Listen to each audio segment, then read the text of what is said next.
listen, never in my life associated the word boring with baseball. We know what's up. Me? Yeah. Famous? Yeah. And I'm like giddy over there smiling like, we're about to win this shit. Did everyone give you crap? Give me a good host story. I'm not picking it up. We both love the game. We talk about it every day. Getting on baseball. Having some popcorn, you're fooling around your phone. I'd have to wait in line for 3 hours. Hang on, because it's about to be a wild ride. I was scouring the streets of Arizona, and I said, who is the person on this planet who I would rather talk to other than Sam Dykstra? And I would say, nobody. That was a really awkward introduction. I'm trying to mix it up. He said Sam Dykstra of MLB Pipeline is a regular on the podcast. He knows. It's still, I could just go straight out. There's nobody on the podcast, nobody in the planet I'd rather be talking to than Sam Dykstra, and it still would get the smile. I know, Sam, but still, I appreciate you trying to mix it up a little bit, bro. I'm trying to think. So I was hiking up Camelback Mountain. And,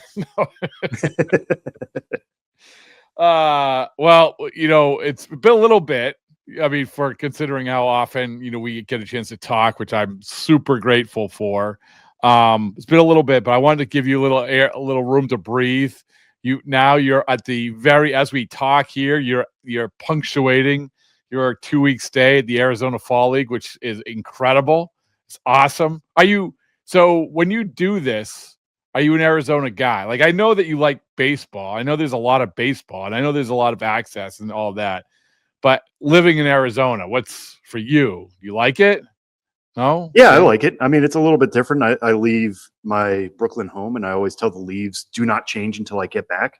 I feel like I'm missing actual true fall back in the Northeast, but come down here. The weather broke just before I got here, so it's been low 80s the entire time. Very comfortable, not sweltering heat, and I could live the desert life a few weeks every year. I get a kick out of it. It's a little something different. Hold on, Sam Dykstra. I can live the desert life. Things that I did not think that I would hear Sam Dykstra say 10 years ago. All right. Anyway, let's get right to it. One of the things before we get to the players and everything, the Arizona Fall League, is there been anything different about the league this year? You obviously have gone to this thing for a few years now. Is there anything different about the league this year? I think the biggest difference that people realize when they come down here, because I've had a lot of people talk to me about it, is the ABS Swing Challenge. Which is something people may have heard about. It was actually tried in last year's AFL and select games, and was expanded to the Florida State League this year. But on check swings, you can now challenge if it was an actual swing. Now, the rule book for baseball does not define exactly what a swing is. There's no exact. We're always taught, right? You have to clear the plane of the plate, or you have to break your wrist, depending on how you grew up or where you heard from. But there's no actual definition. Now down here there is. It's 45-degree angle, which is the exact angle in which the foul lines go up the first and third base lines. And it's a little too far. I'll be honest with you. I think everybody's challenging. Once you check swing, you think you may have swung, but 45 degrees is so far that people are challenging left and right. And usually it's coming out that it's not a swing. The AFL is usually a place for experimentation. So that's where we see ABS first came through here. A lot of other rule changes first came through here, the pitch clock, stuff like that. So this is another piece of this. It's years away from the majors. It's not coming in 2026 like ABS is. But it's just something that I think really captures people's attention when they come down here and see it for the first time. And beyond that, I think the pitching is down this year. There are a couple big names like Hagen Smith, Rhett Lauder that people might recognize. Luis De Leon has really impressed me on the Orioles side. Luis Perales from the Red Sox has been touching triple digits coming off Tommy John surgery. So there are a few people who really make you sit up and pay attention. But otherwise, the pitching, there's stuff, but there's not location. There's location, but there's not stuff. And that's leading to some inflated numbers, which usually the AFL is a really good hitters league to begin with, but some of the numbers out here are exceptional. And I think part of that is they're just not facing really high quality pitching. So I want to come back real quick because I'm interested about the check swing thing. Just to clarify, is it like ABS where you have two challenges? Like, what is that? What? Yeah, it's exactly the same thing. You tap your head, right, pitcher, okay. catcher, batter can challenge, and it goes right up on the video board instantaneously, and it shows it on the video board what the 45-degree angle looks like. It shows the bat, how far it went, and it says swing yes, swing no, and it moves just that quickly. Okay, all right. I just want to, I don't want to leave any room for interpretation. We like science, we like math, we like information, and you brought it all already, so I appreciate it.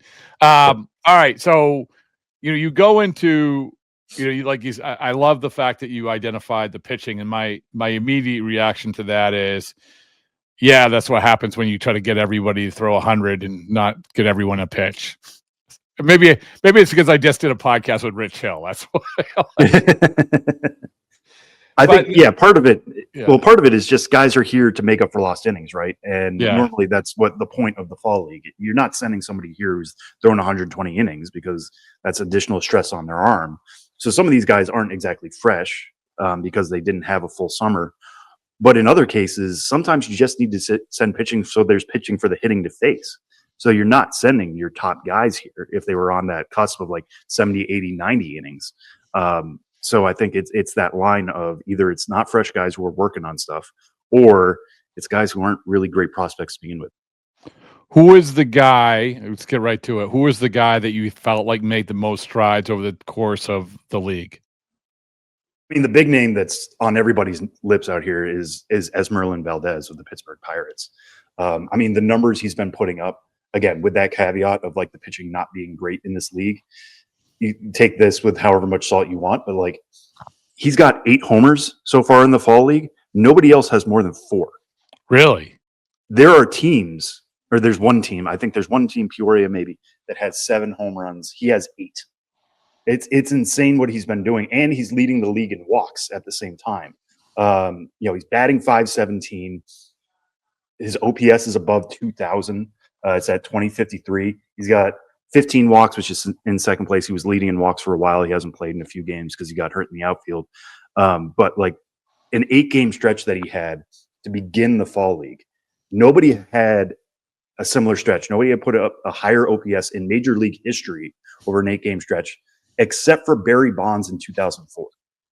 Like it's insane what he's been doing out here. And you try to like take it with, okay, is this just somebody being hot over a small sample? But again, you put that in historical context and like, no, this is something that just doesn't happen unless you are arguably the greatest hitter of all time. Okay, maybe he's getting pitched a certain way. Well, no, it's not that. He's making extremely good swing decisions and not expanding the zone. He's checking all the boxes. It's just, he's not the most athletic player. He plays right field. He's probably headed for first base long term. I thought Josue Briseño last year of the Detroit Tigers, who won the Triple Crown down here, was going to have the best AFL season I'd ever seen. Valdez is putting together historic numbers. I mean, he's on his way to setting the AFL home run record if he is healthy for the second half. And, we're going to have to contemplate, does that equal a top 100 spot, or do we be a little more patient and see what he can do in less hitter-friendly environments? Who is the I should know this, but who is the highest ranked MLB pipeline player there? Kevin McGonigal, who is our number 2 overall prospect. Okay. Yeah. Another Tigers guy. Oh yeah. I mean, we get to know him a little bit at the futures game, but for a guy like that, I don't want to say it's a dangerous thing, but so what number I'd say he was at for your? He's number 2 overall for us. 2 overall, yeah. For a guy like that, it's everyone immediately, all eyes go on him, right? All eyes go on him, and you don't want to devalue it. You don't want to change your opinion off of this. Is like, it's funny because the Arizona Fall League is sort of a microcosm of the postseason. How guys can make a ton of money in about a 3-week span in the postseason, right? And we make these big, broad judgments off of just going on a run. And this is maybe a leap, but still, I go with McGonigal. It's like, okay, well, he gets dropped in there. All eyes are on him. And what is that like? Like, you've seen other top prospects go through. What is that dynamic like? And what has it been like for him? Yeah, it's been interesting because I don't think he got off to the best start. A big reason why he's here is to work on his defense, and he'll tell you that. I mean, he is a shortstop by trade. A lot of evaluators believe he's heading to second base long term. but he played exclusively shortstop this year, mixed in some third base. He thinks he can stick on the left side, or he's trying to do that. The Tigers even sent Alan Trammell down here to work with him on his defense. And he has said he was very excited for that opportunity to work with Trammell, obviously a Hall of Famer, one of the best shortstops, and the best shortstop in Tigers history. And the offense hasn't been great the first 2 weeks because I think of that reason you're saying, and that he wasn't getting great pitches to hit.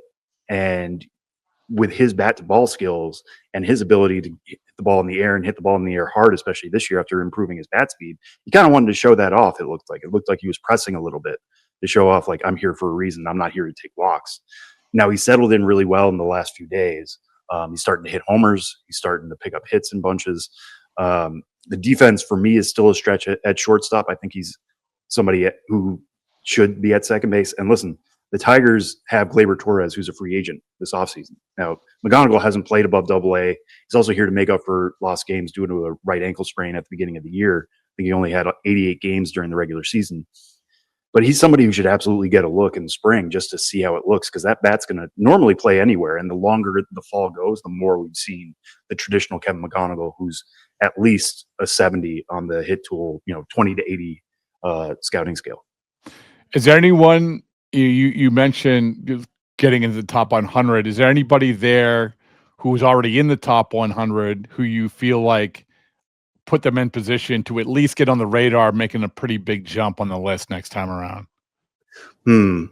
That's I'm trying to think of like guys who are on the top 100 now who could go higher. I think somebody who maybe has really solidified their place for me is Braden Montgomery. Now it's been a really short amount of time for him because he had a fractured foot. He got hit by a pitch late in the season at Double-A, and got delayed coming here. The White Sox always said they kind of circled the fall league for him to play, and he wasn't here for the first few weeks. And then his first game, walked 3 times and hit a ball 111 miles per hour. So the fact that he is showing, yes, the foot is fully healed. He played defense that game too, so it's not like they're easing him in with DH appearances.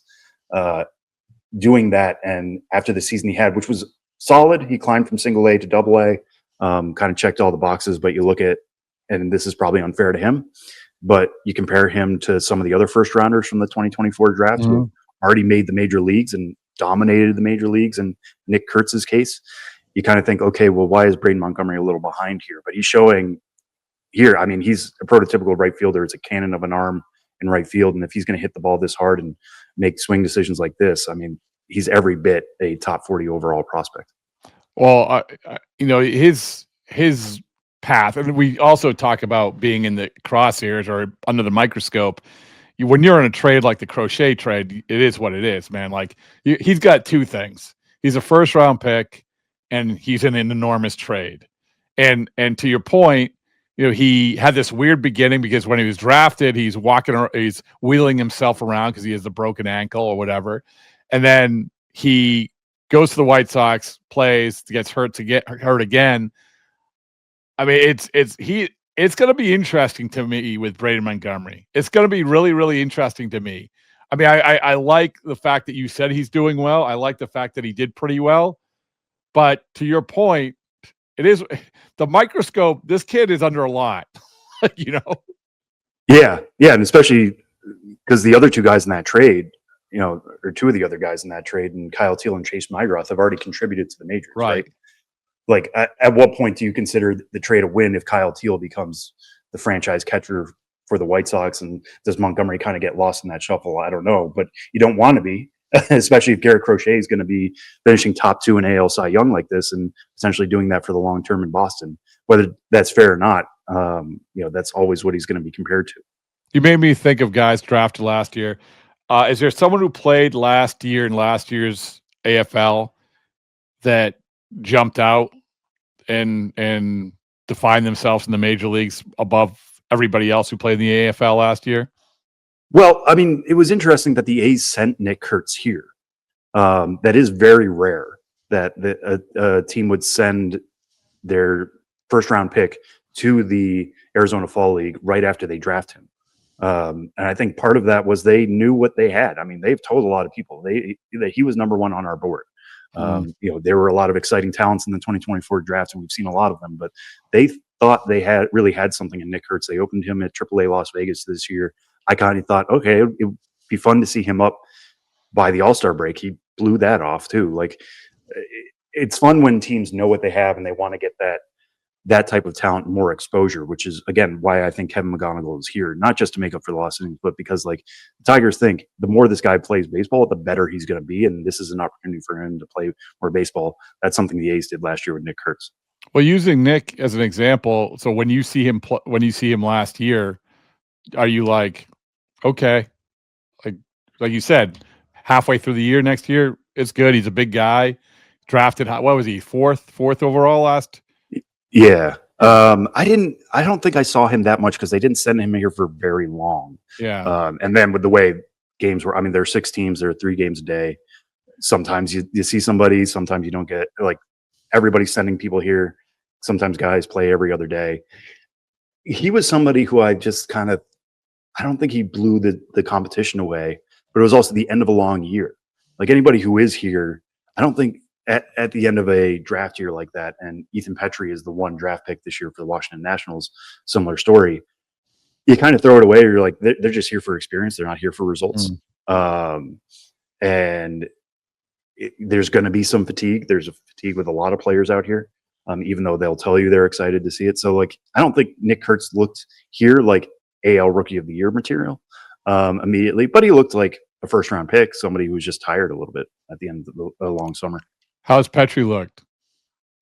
He's been all right. It's been interesting because he's not known for his glove. A lot of people think, and again, another guy who's like a corner outfielder who's probably headed to first base, but he made one of the better catches out here. Again, probably because he got a late start on it and he doesn't have the best range. Most left fielders probably make it pretty easily, but he dove nicely, answered that question for me. He's hit a couple balls hard. He's not the best Washington Nationals prospect out here anymore. I think that's Seaver King, another 2024 first-round pick who's completely turned around his season. But Petrie is somebody who homered off Paul Skeens in college. I mean, he was a dominant player in school, and we'll see what this new Nationals front office can do out of him because there are some interesting pieces there.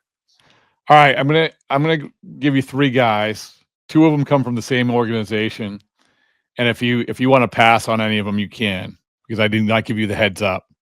But okay. I know that you're super prepared, and I have full confidence in you. And again, we'll just edit out to say, hey, this if you want to pass on someone, it's fine. The 2 guys from the Mets, Suero and Morabito. Mm-hmm. What do you got? Yeah, so Chris Suero is one of the guys I was most interested to see here. Fascinating background. He's actually from the Bronx, but moved to the Dominican Republic to sign earlier, to not go through the draft process, to know he could sign and have your pick of teams to sign with, right? So he signs with the Mets for not very much money at all, but he's the rare, really athletic catcher who's like a plus runner. He's also got experience in left field. He's also got experience at first base. If I had to guess, he's probably going to be a left fielder long-term because of that athleticism. But he's run into some balls really well down here. Didn't have the greatest transition from high A to double A, has answered some questions, hit some balls hard. I've gotten some comps on him coming into this season of like, could he be Dalton Varsho light? Dalton Varsho is somebody who opened his career. By the way, if you're ever going to be a Dalton Varsho light, now is a pretty good time to be a Dalton Varsho light. Probably ever in the history of Dalton Varsho existence. So yes. Yeah, I mean, that was a rosy projection from somebody, but again, somebody who has a catching background. And I think catchers have an advantage at the plate too, because they get so much exposure to pitches. They know what balls are. They know what strikes are. They can make really strong swing decisions. But again, I think that athleticism is going to play better in left than it is behind the plate. So we'll see how things go for him. Double A, again, wasn't the best, but I think he's put out a strong showing so far down here. And I've seen that athleticism. He leads from behind the plate. So still a very interesting Mets prospect. And then Nick Morabito is somebody who is actually Rule 5 eligible now, despite being drafted out of high school. He was drafted out of the DC area, but he was 19 when he signed. Which means you are therefore Rule 5 eligible after 4 years instead of 5 years. So he's got to push up that timeline a little bit and try to force his way onto the 40-man. And that's why he's here. That's another thing that the AFL is rich for, is like some 40-man decisions that you need to make. You send them to the fall league, get a little bit more data on them, a little bit more eyes on them. and try to decide, is this guy worth one of our 40 major league roster spots? And I think that's going to be a fascinating decision for the Mets because Morabito is extremely fast. He's one of the fastest players out here. He can steal bags. He can get on base. It's a lot of ground balls. We've talked to him about this. He's not trying to hit the ball on the ground. He's not one of those guys like, oh, I know I'm fast. As long as I put the ball on the ground, I'll be fine. So the power is a real question. Can he be somebody to get to 10 to 12 homers in the majors? I don't know if it's quite there, and he might end up being kind of a reserve outfielder. Is anybody going to take somebody like that without AAA experience? Like, is that a threat? Maybe not. So with the Mets, who are really going for it, and they have precious few 40-man availability spots, and they probably want to have a big offseason, do they protect Morabito? That's going to be one of the more fascinating decisions coming down here in the Pike in November. So it sounds like he, sometimes, like you said, if you have a really, really good run there, you can change the conversation. And we haven't even talked about, Rule 5 guys. I mean, this is big decisions for organizations. But with Morabito, this isn't. It sounds to me, I don't want to put words in your mouth, but it's, hey, we entered into this with a lot of ambiguity, and we're leaving it with a lot of ambiguity. Yeah, I mean, he's looked like the Nick Morabito that we thought. He's stolen bases down here. He's getting on base. He's taken his walks, but I haven't seen much in terms of overall power to make me think like, oh, he's turned it around. His swing's different. He's lifting the ball. And so if you're the Mets, again, like, do you think somebody takes a pretty athletic, really good defensive center fielder right now without AAA experience? If I had to guess right now, I would think he doesn't get protected, but it wouldn't shock me if he did because he is a pretty good prospect. He's in the middle of the strong Mets top 30. But I think the Mets can kind of risk it knowing that he might get the bat knocked out of his hands a few times and not stick with a major league organization. That's not good. The image of that. I like that. I like that. As someone who's got the bat knocked out of their hands a few times in the media game. Oh, I know how it feels. Absolutely. Yeah, I speak from personal experience. It's one of the worst feelings. It's like that and bunting and hitting your hand.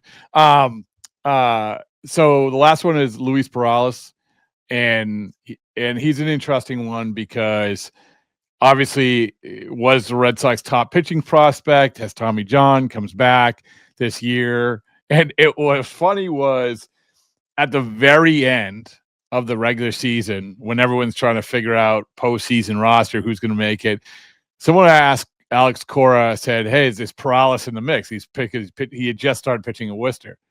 And Cora, he must have been trolling, man. Like, he must have been trolling because he was like, yeah, you never know. Like, no. Like, they're not throwing a guy who just came back into his first major league appearance in the postseason. Anyway, but he still throws hard. He's an interesting guy. And I think that the Arizona Fall League is a perfect place to continue to define him one way or the other. How has he been defined so far? Yeah, I think he's been defined by throwing the ball hard, as you said. I mean, he's also gotten a lot of appearances out here. He actually leads the Fall League and starts with 4. So the Red Sox are obviously telling the Salt River Rafters he's our priority. We want him out there as much as we can because it was a very late start to the year for him coming off Tommy John. I got to see him last night. He touched triple digits. I think he got up to 100.5. With the pitch that he seems to be honing in on most is that cutter, which is low 90s cutter. So if you're sitting there thinking triple digits is going to come, here's this little sharp pitch in the low 90s. It's still pretty hard by cutter standards. And he can get a lot of swing and miss on that. Last night's game was interesting because the first inning, he was getting soft contact. He was getting strikeouts, but you can only control so much. And one was I think he got a soft hit to the opposite field for a single. There was a dribbler up the first base line that the first baseman and second baseman didn't communicate on. So it ended up being like a 23 pitch inning, despite him throwing, I want to say like 15 strikes. That's the way it goes sometimes. And I think that trickled down to the later innings. It wasn't his best outing out here at all. But the fact that he's getting it up to triple digits like this, coming off Tommy John, which as much as everybody likes to say, oh, people throw harder off TJ, it's not a guarantee. There are still plenty of examples of guys not being the same after such a long layoff. The fact that he is and throwing these bullets like he is is promising going into 2026. I wonder if he's a first half option for the Sox. I'm sure he's going to get plenty of headlines in the spring, that first Grapefruit League outing in which he touches 101 or something, and everybody's going to freak out. But I would send him to Worcester and extend him out and just make sure he's getting to 4, 5, 6 innings before you try to send him to Fenway. Who is the hottest thrower at the league this year? He's certainly up there. There used to be guys who would throw like 102, 103. I haven't seen anybody like that. Emiliano Teodo is here from the Texas Rangers, who a few years ago was touching like 101. I haven't seen him do that. I think Perales might be the more consistent triple-digit guy that I've personally seen. Again, like when actually interesting pitching happens, it kind of makes you shoot up a little bit. There have been interesting other stuff. It's not all just pure velocity. Luis De Leon for the Baltimore Orioles throws a sinker 95 to 97 with like 17 plus inches of arm side run. That's been a really good pitch. But I haven't seen any like Mason Miller. There's no Mason Miller out here, put it that way. I remember when sitting in the stands with Michael Kopech in the Arizona Fall League one year. And that was like when this is when I think Arizona Fall League and think velocity, that's when Kopech was like taking those running starts and throwing 110. Oh yeah, right. So and going viral in all those ways, and everybody. Yeah. Oh man, is this what's possible now? I remember. Yeah, but we love Kopech, and by the way, also is going to get a Baseballs and Boring tattoo if the Dodgers win. Which leads me to my last question. I'm not going to ask you if you want to get a Baseballs and Boring tattoo. I would never do that to you because I know your body is a temple. And I don't want to put that pressure on you. But from when you covered this thing, I just got back from Toronto. When you cover this thing, how much as a world away does the World Series feel from what you're doing? This is why I love talking to you today, because this is a big deal. This is about the future. This is what people love and are going to love and continue to talk about throughout the offseason. It just so happens the World Series is going on. When you're covering it, what's that dynamic feel like? Yeah, it's interesting because you go from watching, again, some of these pitchers, some of these defenders who aren't quite there by day, and then by night going and watching the World Series and just realizing Mookie Betts making shortstop look easy. And it's not easy.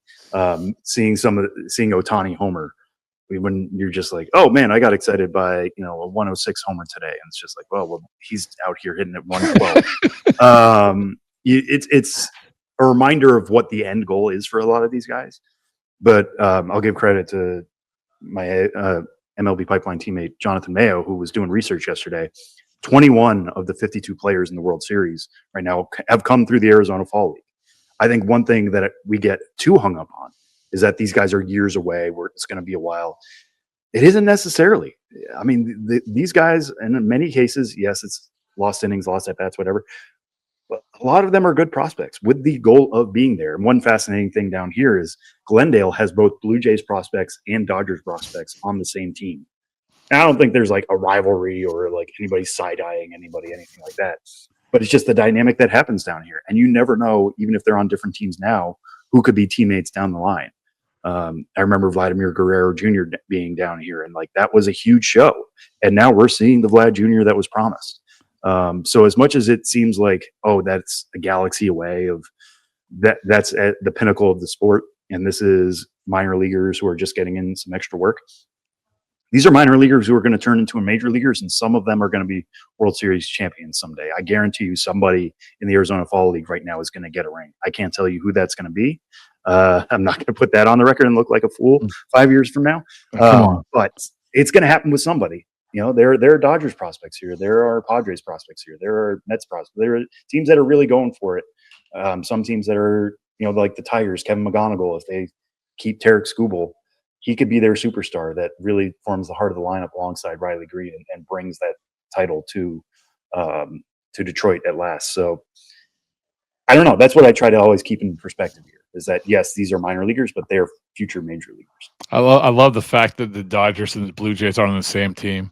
That's so good. It's such a great nugget. Yeah, it's something where we balance here, like trying to get our stuff read, of course, like anybody else. And you write about a Dodgers prospect, it's just going to get lost in the wind, unless it's a really, really big name. And Josue DePaula was a big name, but he hasn't been playing down here. And I kind of filed that away of like, would that be an interesting story? Just watch the game with Blue Jays prospects and Dodgers prospects. I might bring that back next year for whatever the fall classic matchup is in 2026. Here's a wonky journalism question, not even journalism. We all know, as I have told young people in college classrooms, the reality is that what gets read and what doesn't, right? There's players that get read, there's teams that get read, there's subjects that get read. We have all the data and analytics. For prospects, what is the team that gets read the most for you guys? It's the ones you expect. Even teams that are rebuilding that you think like there's a bigger emphasis on the minor league system, they don't always get read. It's Yankees get read, Dodgers get read, Mets get read. The really Red Sox get read. The big teams, there is still that interest. And, one of the great things about our job is that we write this stuff and it gets put on redsox.com or yankees.com. And people going to just check in on off-season news can find out stuff about the Arizona Fall League. Now, I will say from the other side is that we do rank prospects, right? So when we are saying Kevin McGonigal, the number 2 overall prospect in baseball, there are going to be Brewers fans who are interested in the number 2 overall prospect. There's Marlins fans who are like, that's a name I recognize, even though he may not be on my team. Now, it's not going to get on the Marlins or Brewers websites, but still, the fact that we attach a number to these guys, right? Like, that's one reason why we do rankings, is to inform the public. There is going to be more interest in those top 100 types too, regardless of organization. You're welcome, journalism students. You were just educated by the great Sam Dykstra, especially all you kids at BU. All right, Sam, thanks, man. I really appreciate it. Safe travels, all right? Yeah, thanks so much, Rob.